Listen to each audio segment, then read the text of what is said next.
The year was 1943. Deep in the heart of an American aircraft factory, the air buzzed with the rhythm of human determination. The scent of heated metal and oil hung thick, curling around the towering B-17 bombers being painstakingly assembled. Sunlight streamed through the tall industrial windows, catching the dust in golden beams, illuminating the worn faces of workers who had dedicated every ounce of strength to the war effort. The clatter of rivets echoed like distant thunder, a constant reminder that every second counted. Among the sea of men and machines stood a woman unlike any other in that vast factory hall. She was a riveter, a master of precision in a world dominated by urgency and tradition.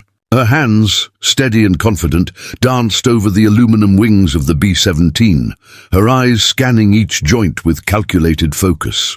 Around her, the assembly line moved in relentless motion, but she saw patterns others could not. Patterns that whispered promises of efficiency, of time saved, of lives indirectly spared because her innovation could deliver planes faster to the front. This was no ordinary day, and she was no ordinary worker. In the chaos of wartime production, she would quietly upend decades of methodical labor. With a single ingenious alteration to the riveting process, a sequence, a rhythm, a map only she could see, the impossible became real. What had once taken 20 grueling hours could now be accomplished in just 2. In that moment, amidst the clanging, the sweat and the smoke, history bent to the will of ingenuity. Every rivet she placed carried not only metal and tension, but also hope, courage, and a silent promise. The challenge was monumental. Each B-17 wing stretched across the factory floor like a steel leviathan, a labyrinth of gleaming aluminum spars, ribs and skin that demanded both respect and fear. To the untrained eye, it was a flat expanse of metal, but to those who worked here, it was a living entity, delicate yet unyielding, capable of both triumph and tragedy depending on how it was treated. Every rivet, every seam, every carefully measured hole mattered. The slightest misalignment could weaken the structure, compromise aerodynamics, or worse, endanger the lives of the men who would one day climb into the cockpit and trust that this wing would hold against the winds and storms of war. And yet, for all its size and complexity, the wing had to be completed not in weeks, but in days, hours, minutes even, for the relentless demand of the war effort spared no patience for delay. For decades, the process of riveting these wings had been linear, methodical, almost ritualistic. Each worker had a prescribed set of movements, a place to stand, a hand to use, a sequence to follow. They moved along the wing in slow, deliberate patterns, hammering rivets into place, each one a tiny punctuation in the ongoing story of industrial precision. Time was measured not in hours, but in sequences, each step etched into muscle memory, repeated over and over until the final rivet brought the wing to life. Yet even this painstaking method, trusted by supervisors and engineers alike, could not escape the inexorable passage of the clock. 20 hours were spent on a single wing, 20 hours of sweat, noise, and the clanging resonance of metal against metal. 20 hours that could mean the difference between planes ready to fight and planes delayed in their journey to the front lines. It was into this world of ritualized labor, of predictable exhaustion, that she stepped, a woman with eyes that saw beyond the routine, beyond the repeated gestures that had defined decades of assembly. Her gaze scanned the enormous wings with surgical precision, noting the patterns of motion, the points where fatigue crept into the muscles of her fellow riveters, the places where sequences overlapped unnecessarily, and the minor frustrations that slowed the rhythm of production. To everyone else, these wings were obstacles, immense in their scale and indifferent to human ingenuity. To her, however, they were puzzles waiting to be solved, challenges that whispered of possibility rather than impossibility. She did not see chaos. She saw order that had yet to be revealed, a hidden rhythm that once unlocked could transform labor into a symphony of efficiency. She began her observations quietly. almost invisibly, as though she did not wish to draw attention to her ideas before they were fully formed. Every day she moved along the wing, placing rivets as carefully as a sculptor chisels stone. Her hands were steady, her motions deliberate, and yet her mind raced ahead, planning, calculating, imagining sequences that no one else had dared to consider. Where a riveter would hammer one rivet and pause to adjust the position of the next, she envisioned a flow where multiple rivets could be set in succession without wasted motion. Where a process repeated unnecessarily, she saw an opportunity to condense, to thread the work like a seamless chain of precision. Her innovation was not loud or confrontational. It was quiet, cerebral, almost invisible in the way a current moves beneath a calm surface. Unseen, but powerful enough to alter the course of everything above it. As the days passed, her pattern began to take shape. She sketched on scraps of paper, marking sequences, numbering steps, connecting points in a map that only she could decipher. To an outsider, it would have seemed like the notes of a complex puzzle, lines and numbers intersecting at angles that appeared arbitrary at first glance. But in her mind, each line represented motion, each number a beat in a rhythm that could move mountains of metal with elegance and speed. She tested her ideas cautiously, applying them to small sections of the wing, watching intently as rivets fell into place in new sequences. As her colleagues unconsciously adopted motions that minimized wasted effort, she adjusted and refined, her fingers aching from repetitive motion, her eyes straining under the harsh glow of the factory lights, yet her spirit undimmed. She was creating not just a method, but a revolution in movement, a transformation of labor itself. Her genius was in the choreography. She understood that efficiency was not simply speed, but harmony.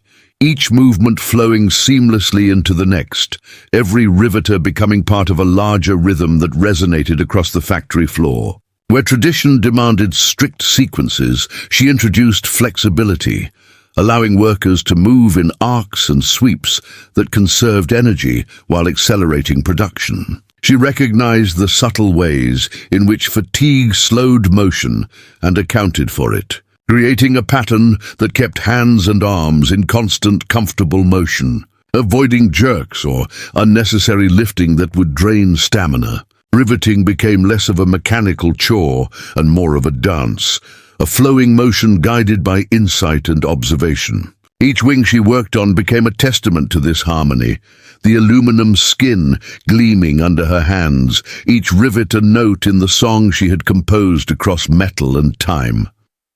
There was skepticism at first. Supervisors and foremen watched curiously as she applied her new sequences, raising eyebrows at her insistence on altering established procedures. Some questioned her audacity, dismissing her adjustments as minor tweaks that could not possibly reduce the monumental time required to assemble a B-17 wing. Yet she persisted, confident in the clarity of her vision, willing to endure quiet doubt in pursuit of undeniable results. Slowly, almost imperceptibly, the wing transformed under her hands. What had once been a slow, laborious process became fluid, continuous, almost effortless in its execution. Rivets were placed faster, motion was smoother, coordination improved. And as the first wings fell into line, completed in a fraction of the expected time, even the most skeptical began to take notice. It was not merely as she began implementing her new riveting sequence, the transformation on the factory floor was nothing short of astonishing. The change was not instantaneous, nor was it immediately obvious to those around her. At first, colleagues observed her with mild curiosity, some even suspicion. How could the rigid, decades-old assembly process be improved by the quiet adjustments of a single riveter? Yet the proof soon revealed itself in subtle shifts. A wrist moved with less strain, a hammer struck at precisely the right angle without hesitation, and the rhythm of rivets falling into place took on a fluid cadence that seemed almost musical. What had been laborious, fragmented motions became continuous, almost elegant, as if the wings themselves guided the worker's hands. Her method was revolutionary because it respected the human element. She recognized that efficiency was not simply about moving faster, but about moving smarter. Observing the fatigue that had once slowed her colleagues, she crafted a sequence that minimized unnecessary movements while maximizing output. Riveters no longer had to lift, twist, or stretch in awkward arcs to reach rivets. Her pattern allowed them to flow seamlessly along the wing, conserving energy while accelerating progress. In this dance of motion and metal, each worker became part of a greater orchestration, connected by invisible threads of timing and precision. She had turned a task that was once mechanical and exhausting into a choreography of speed and skill. The results were immediate and undeniable. Wings that had previously taken 20 long hours were now finished in a fraction of that time. One by one, completed sections rolled down the assembly line, catching the light of the factory windows, gleaming with the smooth, perfect alignment of every rivet. Supervisors and engineers, initially skeptical, now stopped mid-step to watch this unfolding spectacle. Their eyes widened as they realized the implications. One person's insight had the power to redefine production entirely. In the cacophony of the factory, amid the constant pounding of rivets and the clatter of scaffolding, a new harmony emerged, one that was faster, more precise, and profoundly efficient. Her influence extended beyond mere numbers. Morale on the floor began to shift. Workers who had grown accustomed to exhaustion found themselves moving with renewed confidence, energized by the realization that their labor was now flowing rather than grinding. The pattern she created encouraged teamwork, allowing riveters to anticipate each other's motions, reducing friction and missteps. The once relentless stress of a 20-hour assembly was replaced with a rhythm that felt achievable, even graceful. The factory floor, which had previously felt like a vast, oppressive space, now seemed almost alive with coordinated energy. The wings moving through the process like ships cutting through water guided by an unseen hand. Every rivet placed under her guidance carried more than structural purpose. It carried intent, precision, and trust. The rhythm she instilled was a language, a silent communication that allowed the assembly line to function as a cohesive organism. Workers no longer merely performed tasks. They participated in a shared motion, an unspoken agreement that each action mattered and that the sequence itself was a path to excellence. The impact was not only physical but psychological. The factory, once a place of repetitive strain and mental fatigue, had transformed into a theater of human potential, where ingenuity was the conductor, and every riveter was an essential part of the symphony. As more wings were completed in record time, the practical benefits became evident. Production quotas were met ahead of schedule, and the factory gained a reputation for efficiency that would ripple across other assembly plants. Yet for her, the reward was not recognition. It was witnessing the embodiment of her vision in motion. Each wing, completed in mere hours rather than a full day, was proof that one person's understanding, applied with courage and skill, could ripple outward to influence the work of hundreds, and in the larger context of war, potentially the lives of those who would fly in the planes she helped construct. Her innovation demonstrated that true leadership did not always come from titles or authority, but from insight, observation, and the courage to act on an idea that others could not yet see. The ripple effect of her sequence extended beyond the factory walls. As the production line accelerated, the pace at which aircraft were sent to the front improved dramatically. Pilots who would eventually climb into those B-17s could now trust that the wings beneath them were not only expertly crafted, but also assembled with unprecedented speed. The pattern she had created did more than increase efficiency. It indirectly contributed to the broader war effort, allowing planes to reach the skies faster, supporting missions that relied on timely deployment. Her ingenuity became a quiet yet powerful force, influencing outcomes far beyond the immediate context of rivets and aluminum. The emotional impact on her colleagues was equally profound. Where there had been frustration and fatigue, there was now pride and confidence. Workers began to see the factory as a place of possibility rather than oppression, where human creativity could overcome the rigid constraints of industrial tradition. Apprentices learned by example, mimicking her precision and flow, while seasoned riveters found themselves rethinking long-held habits, impressed by the harmony her pattern introduced. The atmosphere shifted from one of drudgery to one of shared accomplishment, a collective sense of purpose that was rare in the world of wartime production. Each day, the floor resonated not only with the sounds of rivets falling, but with the quiet satisfaction of workers realizing that their labor was more impactful and meaningful than ever before. Even the machinery seemed to respond to her rhythm. Presses, clamps, and riveting guns, once tools demanding meticulous attention, were now part of a synchronized system that mirrored the movements of her hands. The factory became a living organism, where human intuition and mechanical precision merged seamlessly. Rivets dropped into place almost preordained, guided by a sequence that harmonized with the workers' motions. The entire assembly line moved faster, smoother, and more confidently, reflecting the invisible intelligence she had woven into the process. The once chaotic environment of hammering, clanging, and shouted instructions had transformed into a ballet of industry, a testament to what one brilliant mind could achieve when given space to innovate.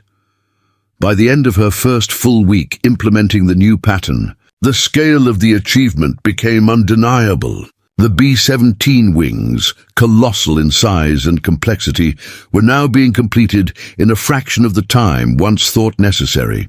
Supervisors meticulously recorded the results, noting the reduction in hours, the improvement in quality, and the elevated morale of the workforce. Engineers and planners began to integrate aspects of her method into broader production strategies, recognizing that the sequence she had devised was not a one-time improvement, but a foundational shift in how assembly could be approached. The factory itself, once a place of repetitive labor and incremental gains, had evolved into a crucible of ingenuity, powered by a single woman's vision, insight, and unwavering determination.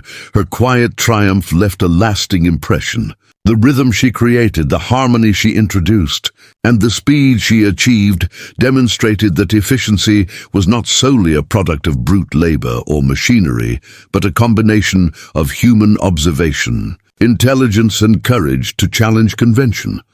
Her innovation did more than simply save hours. It reshaped the very heartbeat of production, redefining what the factory floor could be. What had once been a noisy, exhausting space, where riveters moved like clockwork under relentless supervision, now pulsed with a sense of coordinated purpose. The wings of the B-17, enormous and unwieldy, moved down the assembly line with a grace that was almost hypnotic. Each rivet, perfectly aligned and precisely placed, reflected not only the skill of the hands that drove it, but also the foresight and brilliance of a woman who had seen what others could not. The entire factory seemed transformed, as if the rhythm she had instilled in the workers had awakened the building itself, animating it with energy, speed, and unspoken harmony. The morale of the workforce surged in ways that were subtle but profound. Workers who had previously endured endless hours of repetitive labor now felt the satisfaction of mastery. Fatigue was replaced by confidence, frustration by pride. The sequence she introduced allowed riveters to anticipate one another's movements, reducing the collisions, adjustments, and minor errors that had once accumulated into wasted time. Apprentice riveters learned not only the physical motions, but also the philosophy behind the pattern, a combination of observation, timing, and the courage to innovate. Even seasoned veterans, who had long relied on muscle memory and tradition, began to recognize the elegance of her system. There was a quiet transformation on the floor, a shift from survival in labor to participation in an orchestrated effort that felt meaningful. even inspiring. This transformation was not merely technical, it carried an emotional resonance that spread like wildfire. Each wing completed in record time represented a tangible victory, a proof that human ingenuity could bend the constraints of machinery, material, and time. Supervisors and engineers, once wary or indifferent, now watched with awe as the assembly line flowed with unprecedented smoothness. Machines and human hands moved in synchrony, almost as if guided by an invisible conductor. Rivets fell into place with a rhythm that was both precise and elegant, reflecting the intelligence and foresight behind every decision she had made. The factory was no longer a place of exhaustion and struggle.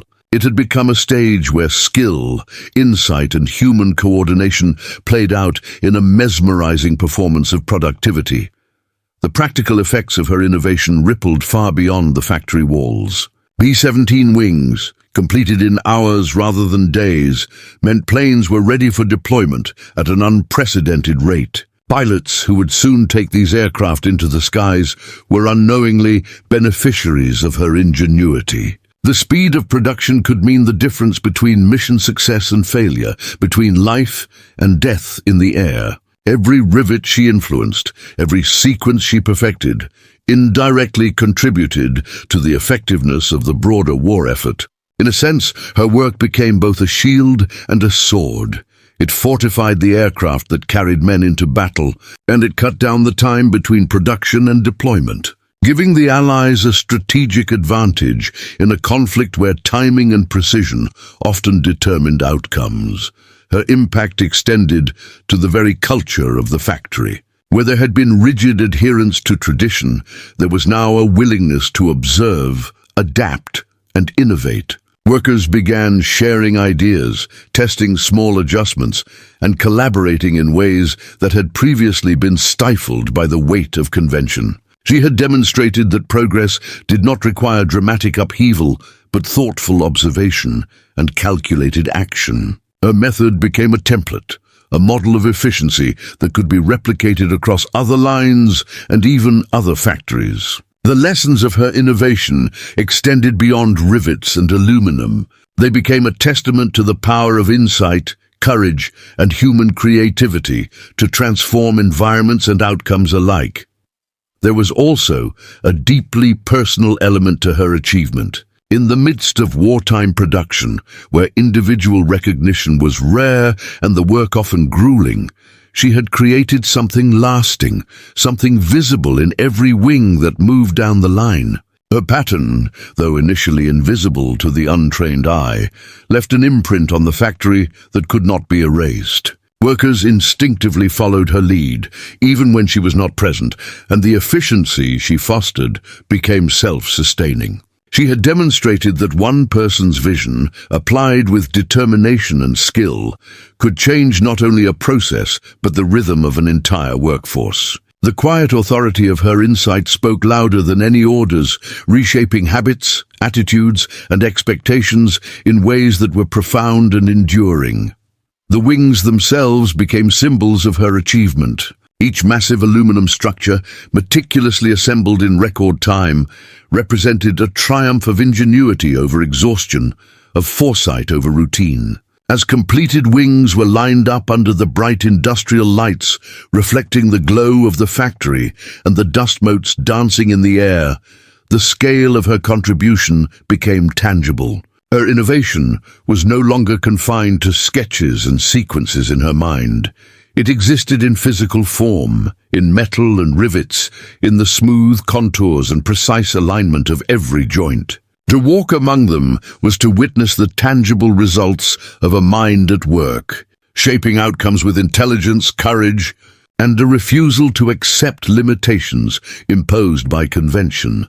The emotional resonance extended to the human connections she fostered on the floor. Workers who had once operated in isolation began to communicate more effectively, anticipating each other's movements, supporting one another, and collectively embracing the rhythm she had established. Teamwork became second nature, a byproduct of the pattern that encouraged flow rather than struggle. Apprentices were mentored in observation and strategy as much as in the physical act of riveting. Veterans, initially skeptical, found renewed respect for the process and for the woman who had quietly revolutionized it. The factory became a community of motion and purpose, united by a single idea realized through persistence, intelligence, and the courage to innovate.